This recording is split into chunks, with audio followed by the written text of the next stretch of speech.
যত টাকা লাগবে অত টাকাই মমতা ব্যানার্জিকে দেব। রাজ্যের পক্ষ থেকে রাজ্যে সিএ হতে দেব না। এই কেসটা মমতা ব্যানার্জি করুক, দেখি কত ওনার সৎ সাহস আছে। তৃণমূলী ভাইরা দেখছেন তারা নিজ্ঞাত হারছে।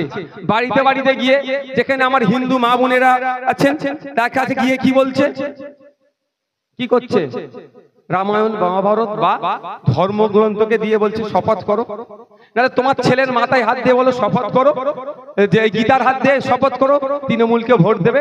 আর মুসলিম বাবুরেরা বাপ ভাইরা যেখানে থাকে কি বলছে, কুরআন শরীফে হাত দিয়ে কসম খাওয়াচ্ছে। এটা হচ্ছে, কিন্তু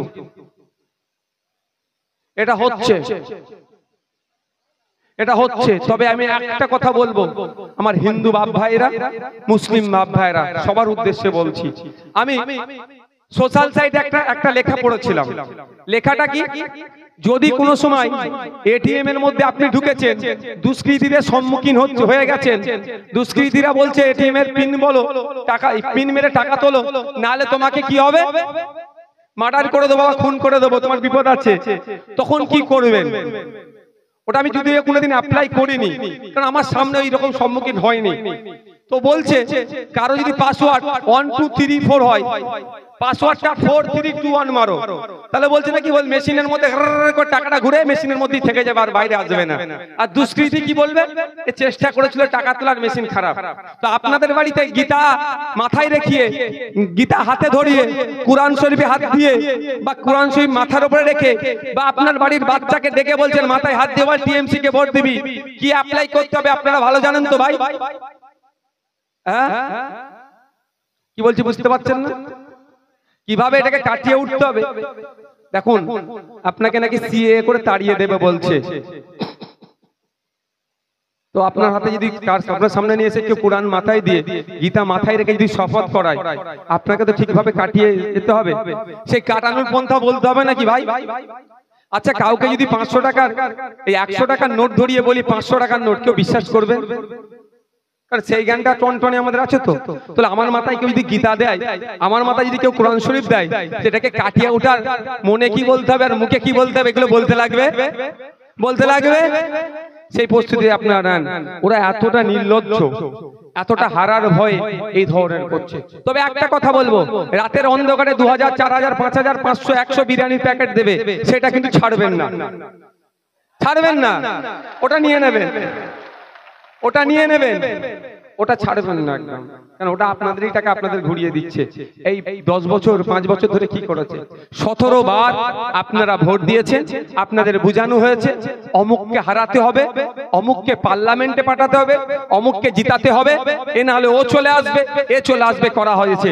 করতে করতে আপনি দেখুন আপনি আমি কোন জায়গায় পৌঁছে গেছি ভাই। আপনাকে আমাকে নাকি সিএ করে দেশ থেকে তাড়িয়ে দেবে। আমি আপনাদের বলে রাখছি, মোদিজি কেন, অমিত শাহজি কেন, কারো বাপের ক্ষমতা নয় ভারতীয়দেরকে দেশ থেকে তাড়াবে। আমি দায়িত্ব নিয়ে আপনাদের বলছি, মমতা ব্যানার্জির দল এখন অনেক নাটক করছে, মমতা ব্যানার্জির দল এখন অনেক কথা বলছে। বলেছিল সিএ এর বিরুদ্ধে ভোট দাও, কিন্তু দুঃখের বিষয় সিএ নিয়ে যখন বিরোধিতা করার জন্য যখন ভোটাভুটি হচ্ছিল পার্লামেন্টে, মমতা ব্যানার্জির দলের 8টা এমপি সেখানে উপস্থিত ছিল না, ভোট দেয়নি। এই প্রতিমা মণ্ডল মহাশয়া, উনি যখন সিএ নিয়ে ভোটাভুটি হচ্ছিল, ইনার ভূমিকা কি ছিল একটু বলবেন তো? খোঁজ নিয়ে দেখুন, যখন ভোটাভুটি হচ্ছিল হয়তো পেছনের দরজা দিয়ে পালিয়েছে, আর এখন বলছে সিএ আটকাত, আমাকে ভোট দাও। ভোট দেবেন? ভোট দেওয়ার প্রয়োজন নেই। আর মমতা ব্যানার্জি মহাশয় সিএ এর বিপক্ষে অনেক কথা বলছে, অনেক বড় বড় কথা বলছেন। আপনাদের জানিয়ে রাখি, সিএ এই যে সিএ এর কথা বলছে না, একে আটকাতে গেলে কিভাবে আটকাতে হবে? কেস করে। মমতা ব্যানার্জি, অভিষেক ব্যানার্জি, প্রতিভা মণ্ডল এক কেস করেছেন, এ আপনারা জানেন কেউ? আমি আপনাদের এখানে চ্যালেঞ্জ করে যাচ্ছি, ওরা কেস করেনি, আর আগামী দিনে ওরা কেস করবে না। কারণ ওরা যদি কেস করে ভাইপোকে, তাহলে তো গ্যারেজ করে দিতে পারে। আর নওশাদ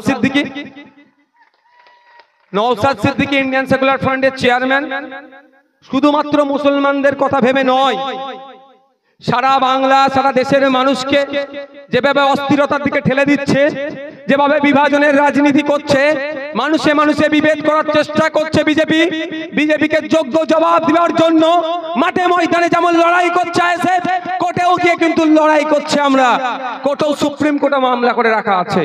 আপনাদের এখান থেকে বলবো, মমতা ব্যানার্জিকে অফার করুন না, তৃণমূলী বন্ধুদের দিয়ে বলুন মমতা ব্যানার্জিকে বলতে যে সিএ এর বিরুদ্ধে একটু মামলা করো।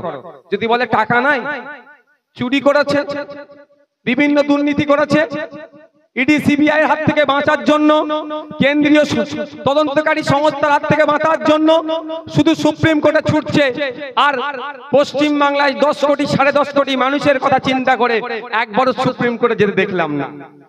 কারণটা কি? গেলেই তো ভাইপোকে অ্যারেস্ট করে দেবে। যদি বলে টাকার অভাবে যেতে পারছে না, আপনারা বলুন যে আমাদের ভাইজান আছে ইন্ডিয়ান সেকুলার ফ্রন্টের চেয়ারম্যান, তিনি টাকা দেবে বলেছে, মমতা ব্যানার্জি কেস করুক। বলুন, আপনারা বলবেন যত টাকা লাগবে অত টাকাই মমতা ব্যানার্জিকে দেবো, রাজ্যের পক্ষ থেকে রাজ্যের সিএ হতে দেব না। এই কেসটা মমতা ব্যানার্জি করুক, দেখি কত ওনার সৎ সাহস আছে। করবে না, কারণ উনি বিজেপির বিরুদ্ধে অবস্থান নিতে কোনোদিনের জন্য পারবে না। কারণ বিজেপির বিরুদ্ধে যদি অবস্থান নেয়, তার দলের নেতারা যেভাবে দুর্নীতি করেছে, ওই দুর্নীতির শিকড় তো কালীঘাটে পৌঁছেছে। কালীঘাটকেও হয়তো জেলের মধ্যে রেখে দেবে। কারণ আমি তার জ্বলন্ত উদাহরণ দিচ্ছি। 2019 সালে সিএ এর যারা প্রতিবাদ করেছিল, সংখ্যালঘু থেকে সংখ্যাগুরু সমাজের মানুষেরা ঐক্যবদ্ধ হয়ে প্রতিবাদ করেছিল। খোঁজ নিলে দেখা যাবে যে সেই সময় প্রতিবাদটা বিজেপির বিরুদ্ধে ছিল, কেন্দ্র সরকারের বিরুদ্ধে ছিল। মমতা ব্যানার্জি পশ্চিম বাংলার হাজার হাজার মুসলিম ছেলে মেয়েদের নামে মিথ্যা মামলা দিয়েছিল পুলিশকে দিয়ে। আরে লড়াইটা তো, আন্দোলনটা তো গণতান্ত্রিক প্রক্রিয়ায় বিজেপির বিরুদ্ধে আমরা করছিলাম। আপনি মুসলিমকে কেন মামলা দিলেন? এর জবাবটা নিতে হবে না? মোদির বিরুদ্ধে লড়াই করছি গণতান্ত্রিক প্রক্রিয়ায়, দিদির তো বুক ফাটবেই ভাই।